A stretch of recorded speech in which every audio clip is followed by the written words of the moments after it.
All right, family. This is Randy Hardy Prayers, and we're talking about real men talk. And I met a gentleman tonight that I've known from church, CTAC. Give it CTAC a plug right there.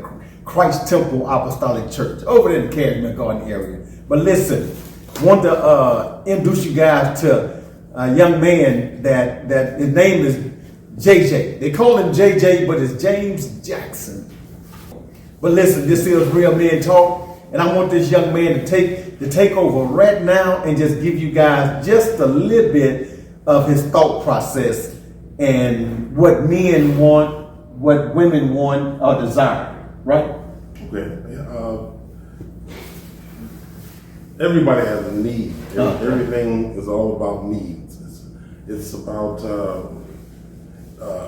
sometimes you need your back scratched. You need your need. Everybody has different kind of needs. Different kind. And whenever you're in a relationship, it's all about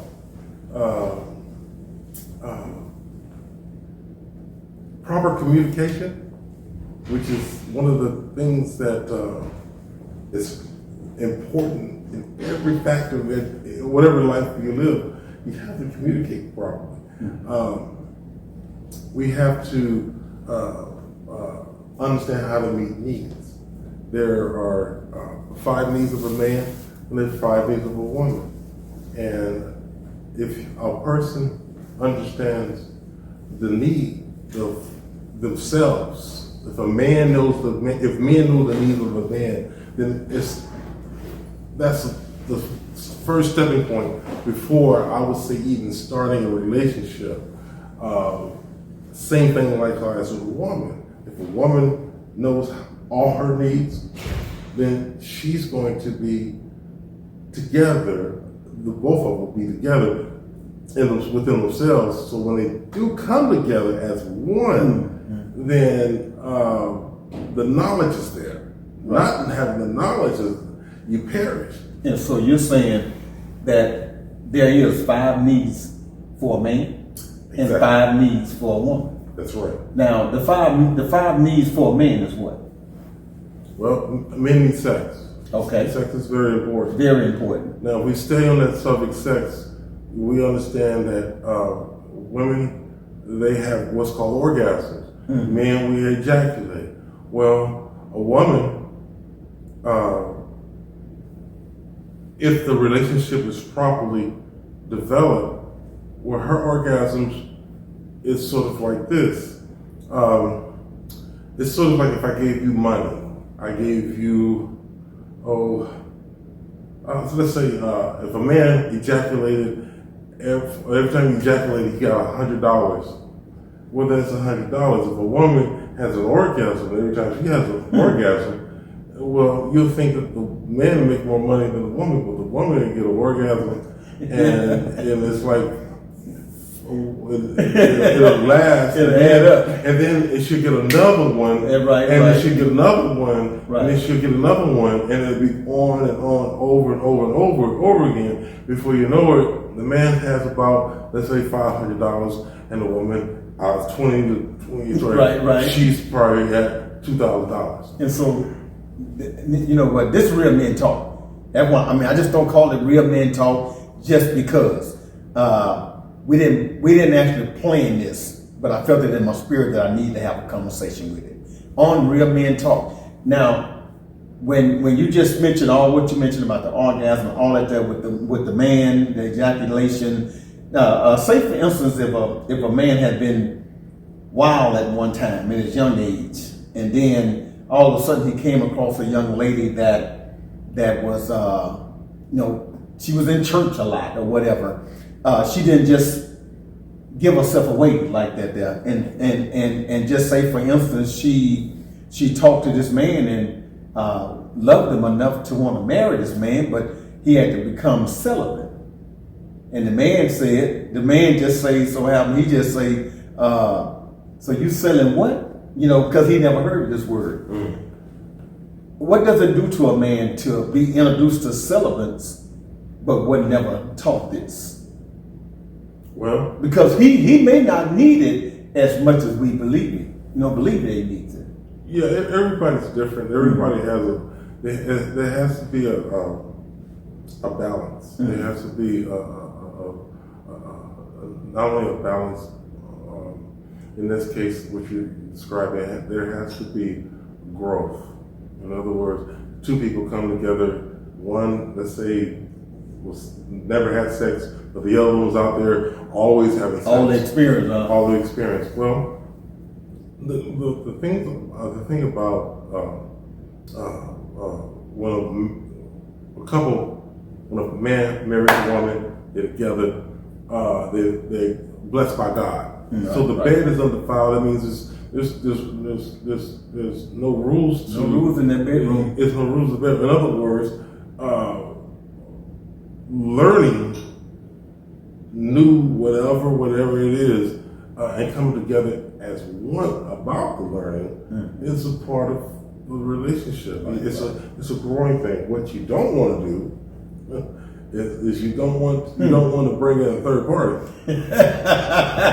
You don't want to bring in a third party because that's don't do it. That's not it.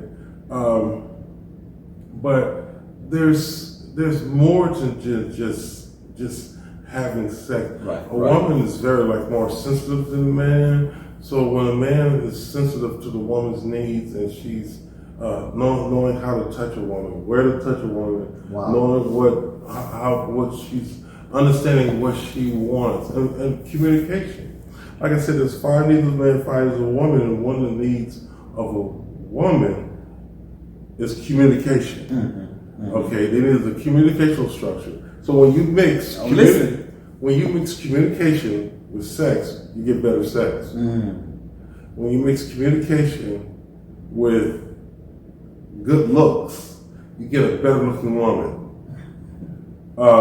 In other words, good looks is one of the needs of a man. In other words, you got, like I was describing earlier, you have an office full of men or a workplace full of men, and you let a woman, why not? She's got a long dress about below the knee. She's looking nice shoes, and she's nice looking. She's dressed nice. She's not looking like a sleazy, but she's dressed nice. All those men is going to break a little bit of time. They're going to take a little bit of focus time, and they're going to beam it on her.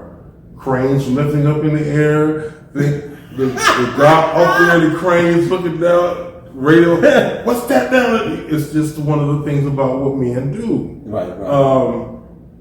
Because one of the needs of a man is good looks. And so when you have a wife, invest in her looks. Right. Invest in her by buying gifts, encourage her to, get her nails done, get her hair done, do things that women love doing. Because that's a part of that's the circle of balance that's needed. It's very important for when you mix communication for the woman with the good looks, that men love women that look good, and so when that happens, it boosts the woman's inner love for the man. He did this for me. He got this for me. What's that at the door from Amazon that he bought for me? And it makes a woman feel like, he really did. She feels loved. You really care. Really care about it. Yeah. So there is a thing where some women have what's called low self-esteem, and if it's a woman that has some sort of low self-esteem, it heals the low self-esteem. When a woman with low self-esteem is healed and she looks to you for everything, then it helps her become a better wife, a better partner, a better friend in the relationship. And that's mixing communication and good looks. Because, like I said, the other thing for a need for a man is, and it's very important that men have this, and that's an ego. What the woman says about her, a wife says about her husband, it's very important. It's very crucial. A woman can say, brag about her husband, and then heard on the grapevine, and it'll pop around, and he'll hear it, you know, from somewhere. If you got a bad relationship, you usually hear it in a negative way. But when you have a good relationship, you hear it. Oh, yeah. And when you do hear it, it's if a woman knows something, like I said, she's telling you how she feels towards you. That's very important. Which is a good thing. I brag about my wife a lot, man. She come up in the conversations all the time because she's a good woman. I've met quite a few women from 18 to 30 years old. Thought I had it going on, but I've never met one like my wife. Now, we got history though. We got history. She was 13, I was 16. God blessed me to stare, browse, look from afar at my wife. But I didn't know it. But I respected what I heard God say. So whenever we used to sit down and watch a movie or something, I have my hands like this, clamped together between my legs. She said, "Are you okay?" I said, "Yeah, I'm okay." But see, she gonna be okay if I keep them right here. Because if I put my managed hands on that shoulder and go around her neck, then I'm violating. You know what I'm saying? And so I did what I was told, and the reward that I received was almost 16 years now on the 3rd of December. That's true. I didn't disrespect her, but I was that gentleman I was telling you about the Sullivan thing. Mm-hmm. I didn't know what that was, but when I got with her in 2004, and got engaged in 2000 we actually got engaged in 2004, got married 2005, December the 3rd, and so it's coming up on 16 years. Man, my wife, no, I ain't never did nothing this long. But I find myself loving what's going on in our relationship. Just like that. See all those old songs, what's going on? All them songs, man, they mean something, man. Somebody was going through something similar, man. Mm-hmm. Trying to slow down. I think that was Marvin Gaye that's on that song.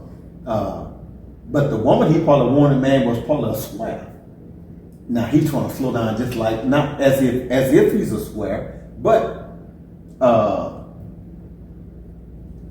just milling out. You know what I'm saying? Because sometimes it takes time, and when we slow down, we can think. But we moving like this right here, man. Like tonight, when I heard you say about the 5 and 5, that's what I'm gonna call it now, because the book is yours, and so I know, man, without a shadow of a doubt, man, that 5 and 5 right there, man. Give us those 5 and 5. Well, the 5 and 5, I heard it before. Okay. I heard it before somewhere else. But it's yours now. You claimed it. Well, I use it. I've been using it for the last 20 years. Wow. And wow. And that's part of. It's like a person who hunts. Or if he was a Roman soldier, it's my special weapon. Okay. It's not my main. Well, no, it would be my main weapon. It's a weapon, or if you will see a samurai, one of those Japanese samurais, swords, with the gear that the person will wear. Right. The 5 knees that I have is a blade. Right. That I have, in the 5 knees, it would be another blade. So it will be, I have 2 blades. In other words, I use the knees on a regular basis, but they come at different times. In other words, you have to build your own, you have to build your own